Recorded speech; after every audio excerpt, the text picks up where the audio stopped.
The evolution of weapons from rock to nuke. Let's go. It's just like a fully silent video the whole time.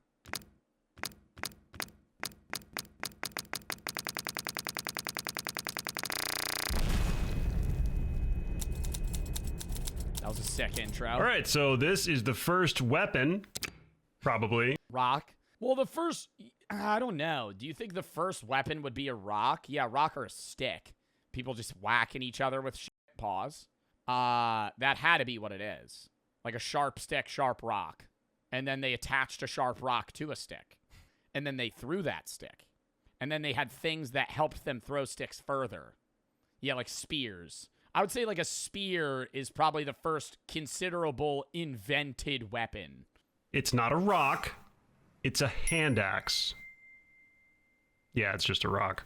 Isn't that? No, but I mean, it's a rock, but don't they use like flinting or whatever it's called, where they hit rocks against other rocks to make sharp rocks? Like many very early weapons, we probably use it for hunting and farming, and then someone was like, wait, you could kill someone with this. Boom! Weapon. I know it's just a rock, but it does look kind of cool. Why are weapons cool? We also had sticks and bones. Anything pointy, really. Dude, imagine, you know when you find like a cool walking stick in the woods and you're like, I want to take that. That just becomes your stick. That might not be relatable. That's very relatable to me. You find a cool walking stick. Imagine being like a caveman, 3000 BC. You find a stick with a fat ass like tree knot on the end. Oh my God, what a weapon. Then we started attaching rocks to sticks and unlocked spear, axe, and dagger. So we actually had a lot of the basic weapons down pretty early. But these are really primitive. Literally primitive, actually. I mean, you can only throw a spear so far. Yeah, but there was that weapon, there was like a thing where they had a stick that launched another stick, kind of like a slingshot almost, prior to a bow and arrow. But if... Like, how did they invent a bow and arrow, bro? Like, you could get into, like, oh, how'd they invent the gun or the nuclear bomb? But, like, going from nothing or, yeah, an atlatl. Like, you're going from an atlatl to going, I'm going to find a very strong but flexible piece of wood, and I'm going to curve it so hard and attach something that's stretchy to it that I could shoot things. Like, you know how many times they had to fail before they had one that was, like, working? There's one thing humans are good at. It's coming up with better ways to kill each other. Dude, that's the atlatl. I didn't even know about this till we watched a video about it, like, I don't know, maybe a month ago. I would have never thought about this shit either. Early humans understanding the idea of, like, slingshot-level propulsion. This thing added range and power to the spear, and so did the sling for hurling rocks. Skilled slingers were actually quite deadly. The blowgun was probably the first air-powered weapon, and in Australia, and after... That's got to be the most innovative of this time. Having a blowgun where they would put the tips of it in poison, and then they would shoot animals and wait for them to die. Africa and India, the boomerang was used as a weapon. Imagine dying to a boomerang, or even worse, imagine dying to your own boomerang. I mean, statistically, that probably... Bro, no way a boomerang killed people. I feel like a boomerang at best hit like a squirrel. There were people that used boomerangs as weaponry, maybe like a bird. Or even worse, imagine dying to your own boomerang. I mean, statistically, that probably happened at least once. No. Dude, how would you kill yourself with a boomerang? It's like a wooden fucking... It's a wooden weapon. You throw it that hard that it comes back, hits you in the temple, and kills you. I mean, maybe if they were sharp. But then how are you throwing it? You have to hold it. Around 3000 BC, the earliest armies used a new weapon that would give us unprecedented range on the battlefield. The bow. Mesopotamian warriors like the Assyrians had some seriously... But what's crazy is there was no, like... It's not like a factory where they had a bow and arrow and they were all the same. So it was probably so hard to get good at using a bow as a bowman if you didn't keep the same bow and arrow. Like, imagine your bow breaks or you get a new one. There's, like, different tension levels. Your stick might be longer. Like, the bow might shoot further or shorter. Like, oh, that was probably horrible, dude. Like changing your sensitivity in a game every time you hop on a new one. Some seriously serious bows, spears, and... is that armor? Yes, in the Bronze Age, we developed armor to protect ourselves from all the weapons we were making. A nice big shield really helped with all the lion attacks. The ancient Egyptians had some really beautiful, ornate shields. The Egyptians deployed chariots, which provided a mobile platform from which to shoot, and generally looked... Oh, and they would put the spokes on the side that would, like, fucking literally tear up people's legs. Oh. really cool. Imagine being on the battlefield, you got a chariot running down at you, just chops your legs clean off. The axe was their weapon of choice initially, but when they started fighting Middle Eastern peoples, they realized they also needed a blade capable of penetrating armor, and started incorporating one of the most iconic weapons in human history, the sword. The ancient Greeks also used a short sword and a very long spear. You know my favorite weapon from, like, the medieval era of, like, knights in armor is a mace. I think having a mace is probably the coolest. A mace or a three-balled flail. Like, these things are, like, zombie weapons, dude. Having some shit like this. Like, imagine you're running at a guy that is fucking wielding this on one hand. Like, just literally just nails in a ball. Or they're on a horse just flinging this thing at you. Like, that would crush your skull. Oh. For their famed hoplites in tight shoulder-to-shoulder phalanx formations, with round shields and some truly iconic helmets.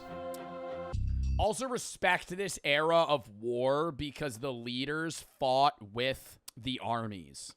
Like, if you were a part of the Spartan army, you were in battle. Like, you weren't, I mean, depending on the individual, like, sometimes they would sit back and plan, but, like, you were fighting with your men, which is, like, more respectable than you just being a leader and being like, go do my bidding for some way. I mean, there were still probably kings and people that were higher up that didn't fight, but, like, higher up generals and men would still be a part of the team rather than just commanding behind closed doors.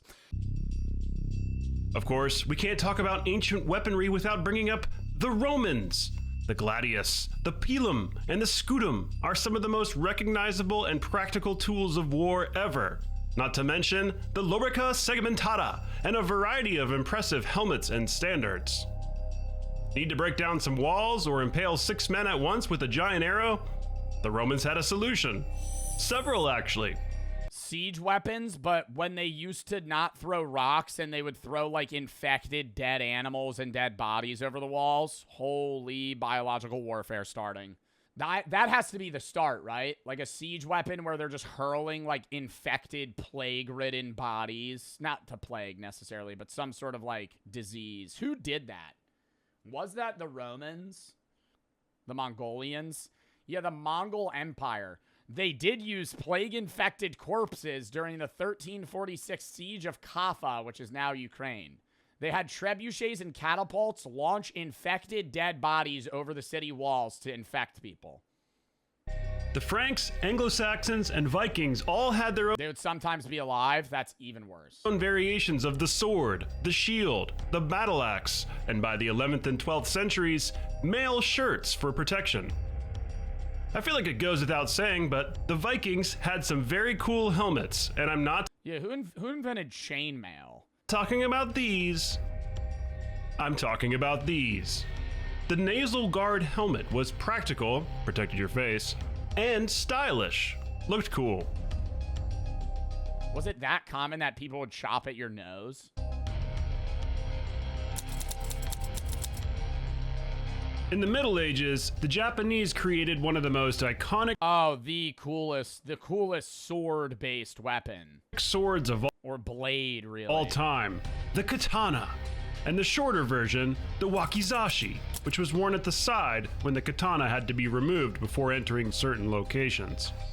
The Chinese had some interesting swords as well, like the dao, which was actually used by the Mongols, though of course, the Mongols were better known for their horseback-mounted mastery of the bow. Oh my god, the horseback mounted mastery. Have you ever seen, like, modern day people still like practice horse riding the same way?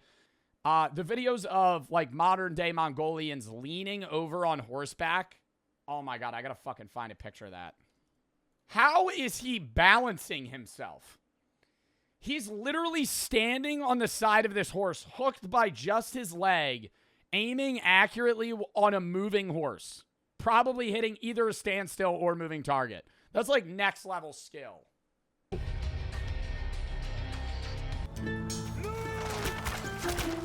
The bow played a huge role in medieval warfare. In Europe, we saw the rise of the longbow, which the English would become known for.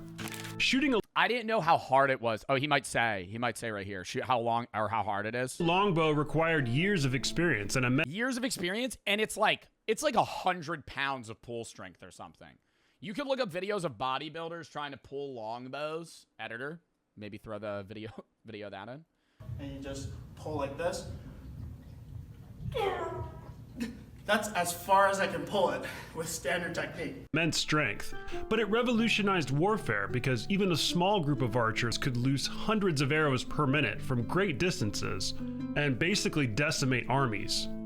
The crossbow was much easier to use than the longbow, so it took less training and still provided good power. It was perfect for defending castles, but it did have a longer reload time. By the late medieval period, crossbows could shoot 328 yards, or 300 meters. Why is this guy? You're not clipping somebody from 300 yards away with a crossbow. They would be like a dot in your peripherals. Just press R to reload. It still is longer, dude. It's longer to reload a crossbow in Minecraft than a bow. Watch me. But that's what they're not shooting at individual people. Like if you just had 100 guys with crossbows just ripping it straight in the air. I look so You hit 10 people. sly about it. The sword evolved into many familiar varieties during this time period, like the hand-and-a-half sword. The dagger was popular as a quick sidearm, self-defense, or maybe sneaky assassination weapon. Remember, it's always faster to switch to your, whatever. Staff weapons were very popular in this period, as the spear remained one of the most effective and easy-to-use weapons in hand-to-hand combat. But it was I love watching modern-day medieval fans fight with this armor on, and they just beat the shit out of each other for like 20 minutes until one of them gives up. It remained one of the most effective and easy-to-use weapons in hand-to-hand combat. But it wasn't just the spear, it was also the bill, the poleaxe, the halberd, the lance, and the bardiche. We had a lot of staff weapons. In Asia, we got the naginata and the santi, an Indian spear that had a convenient guard in the middle to allow for safe pokey-pokey. Make the staff handle a little shorter and you get another host of scary weapons. That is just a long hammer. Warhammer could cave in helmets and break bones behind thick plate armor. The flanged mace, the morning star, and the flail are classic Oh, the Morning Star might be better than a mace, bro. and sinister-looking medieval weapons. Meanwhile, the Aztecs were perfecting their own form of deadly Oh, I used to watch them on like Deadliest Warrior, and it would just be like obsidian that just was really jagged and sharp, and they would rip it through people's warfare. bodies. They had the makohito, a club with embedded blades made of obsidian. These things could decapitate a horse. They also had stoneflake throwing spears and some very stunning shields. Decapitate a horse? Back in Europe, heavily armored knights dominated and wore a variety of legendary helmets, like the hound skull bassinet, the great helm, or the frog-mouthed helm for jousting. However, You can't see shit in these. the heavy armor and thick castle walls of the medieval period would soon become obsolete. Gunpowder had arrived to the evolution of weapons. The Chinese had been using gunpowder for a while. Lamest era of weapons was the Revolutionary War muskets, where they had to load the gunpowder and then put a ball in, and so fighting was just everybody standing in a line going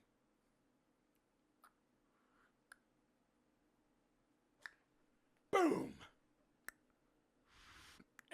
for like 10 minutes. Just muskets, bro. Oh my god, lame. In fire lances, early rockets, and primitive hand cannons. But now, the knowledge of gunpowder had spread to Europe, thanks to the Mongols. The arquebus was an early firearm used from the 15th to 17th centuries. Then came the wheel-lock mechanism, which made for a better musket, followed by the flintlock, which made for an even better musket, if you think double the rate of fire is better. When gunpowder weapons were just starting to be used, there was a period where we made armor thicker for a bit and then gave up. This is a pretty interesting era called to try and block bullets. pike and shot, where you had units that mixed traditional hand weapons, like pikes, with the new gunpowder weapons, and they were actually really effective. As metalworking improved, we were able to make some really big guns like bombards, serpentines, and culverins, and some really interesting ones. Okay, I will say, imagine being on the battlefield and you hear a cannon go off and a bowling ball shoots out at 200 miles an hour and straight up red mists your friend. Boom! And you just watch his whole body just fucking explode. Ones like the Ribolt or organ gun. Blow off his leg. Fine, I'll play my 8th playthrough of Medieval 2 Total War. You convince me. But despite these advancements, we still use swords. This large two-handed sword was used by the famous Lanzknecht mercenaries to counter the popular pikes of the day. In Scotland, we got the claymore, or greatsword, a truly colossal and impressive weapon. And though these larger swords could be a bit cumbersome, they did have other uses too. By now we had all kinds of swords, actually. Cavalry swords, basket-hilted swords, hunting swords, small swords, and rapiers. We love swords. We even came up That's a really protective handle. with the sword that countered the sword breaker. That's pretty cool looking. India gave us the Ayudhakati, which had an almost comically thick blade. Also from the east came the curved shamshir, also known as the scimitar.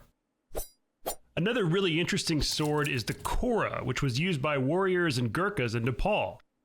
Daggers were still popular as well, with variations such as the stiletto or assassin's dagger. Stiletto knife. Holy CSGO. I told you they were useful for assassinations. This dagger from India is crazy. The Qatar is designed to allow the stabber to punch into the opponent. You thrust it into your opponent's belly like that, you see. 15th century. What? Smart little buggers back then, weren't they? Meanwhile, firearms It would fillet open your body like that? were getting much better. Better flintlock systems made guns even more deadly, giving birth to the legendary Brown Bess musket of the early 18th century. This weapon was so ubiquitous, the British Redcoats used the phrase, Yeah, worst job ever, bro, being a drummer boy out on the front line. married to Brown Bess, as a shorthand for military service. Then we made little I mean, dude, give him a gun. I'd rather know music. guns, also known as pistols. So now we could duel with dueling pistols. We loved guns so much that we tried to put them on our swords. Actually, we put them on everything. But I'm gonna take a wild guess and say that these did not work very well. But the guns in the next period of history would work just fine. Ooh, cannons. Throughout the 18th century, field artillery started to shift the evolution of weapons yet again. And that would be especially true during the Napoleonic Wars, when one brilliant general expanded and perfected its use. It's no coincidence, Napoleon was trained as an artilleryman. We had many kinds of field guns, howitzers, and mortars at our disposal.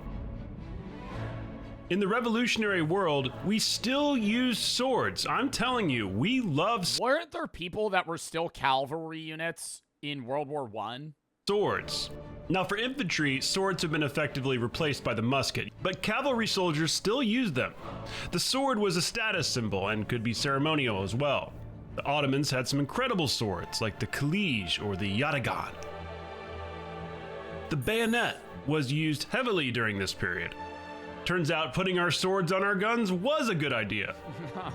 The Well, not the reverse. You put a sword on a gun, not a gun on a sword. Nepalese kukri has an interesting forward curved blade and remains popular to this day among collectors and enthusiasts. Another CSGO knife. Now, interestingly, we still have some people using ancient weapons at this time, like the Zulu, who employed a short stabbing spear and actually won some battles against the British Empire. Eventually, though, modern firepower would win out. This old world versus new world was a recurring theme, as we saw Native American tribes fighting with tomahawks, clubs, and of course, the bow. Some from mounted positions, much like the steppe people from an earlier age. Meanwhile, firearms were getting even better. We developed the percussion cap, and eventually, the revolver. This was a Imagine being the first guy to put a switch on a pistol. Holy. big one. Yeah, you get the first gun that just can constantly fire too. Being able to fire multiple shots in quick succession without reloading greatly improved effective firepower. But that was just the beginning. Rifling in the barrels of muskets gave us more range and accuracy, which we saw in the deadly American Civil War. The expanding bullet took advantage of the rifled barrels and doubled the effective range of firearms. The Enfield rifle musket was effective beyond its cited range of 820 meters. Repeaters, self-loading pistols, and breech loaders improved the rate of fire even more. The Prussians used the Drace needle gun. Yeah, then guerrilla warfare was more like, then people weren't lining up because guns were so accurate. Loading rifle to beat the Austrians who still used muzzle loaders in Königgrätz in 1866. We even had breech loading cannons by now. With the flood of advancing technology, one of the greatest weapons of war became industrialization, the mass production of arms, and the logistics of supply and distribution. Yes, I know that's not really a weapon. In 1884, a new gun was created that would signal the end of another age of weaponry: the Maxim machine gun. Bro, I can't get over when we were watching, it's not even the machine gun that was that crazy to me. It was World War I, they were talking about the trench gun. That was a shotgun that had like, not like a snub nose, but it was able, you could just hold the pull back down and it would just go dun, dun, dun, dun, dun, dun. And it was such a douchebag weapon because you would just mow everybody down that if you were somebody that used that shotgun and they caught you, they'd like torture you and kill you. Yeah, slam firing. With the outbreak of the Great War in 1914, new weapons were invented to break the stalemate that had developed from the testing of the new weapons. Mechanized weapons of war in the air, the sea, and the land appeared. Better machine guns. Hold on, I gotta say I'm gonna be in that call in literally like 2 minutes. Oh my god, I'm late. Better artillery. Deadly gas. Grenades and flamethrowers were all used in World War I. In the Second World War, infantry soldiers played a reduced role as new machines roared to the front lines. A tank? By this point, we had developed a ridiculous variety of guns. Self-loading pistols became popular, along with shotguns and an array of rifles, manually loaded like the Mauser Kar-98, or self-loading like the M1 Grand. Oh my god, great COD weapon. Garand. The Sturmgewehr 44 was a German rifle that had a 30-round detachable magazine and led the way for the automatic weaponry of the future. We had sniper rifles, light machine guns, and submachine guns, like the Thompson, which I discovered was known as the Chicago typewriter. Huh. Of course, we also wanted to blow things up, and for that we had rocket launchers like the M1A1 bazooka. We had to come up with some better helmets to protect ourselves from all the better guns, and in World War I, it led to designs such as the classic British Brodie helmet. The Germans still used their spiked Pickelhaube helmets in the Great War. This was a design going back to the 19th century, but in 1916, they moved to the Stahlhelm. In World War II, the Americans used this That actually stop a bullet though. helmet, which they called the M1. Creative. And guess what? We still used swords. Well, at this point, they were almost all ceremonial, unless you count the bayonet as a sword, because we still use those. At the close of World War II, all the weapons of the past were dwarfed by the destructive power of the nuclear bomb. And that brings us to an end of this video on the evolution of weapons from rock to nuke. That was a good video. That was actually like so well edited too. Fucking Maximus banger vid. All right, chat, I gotta hop in this call. I might not be reading chat that much. We got a mecha lobby going on. Hold up.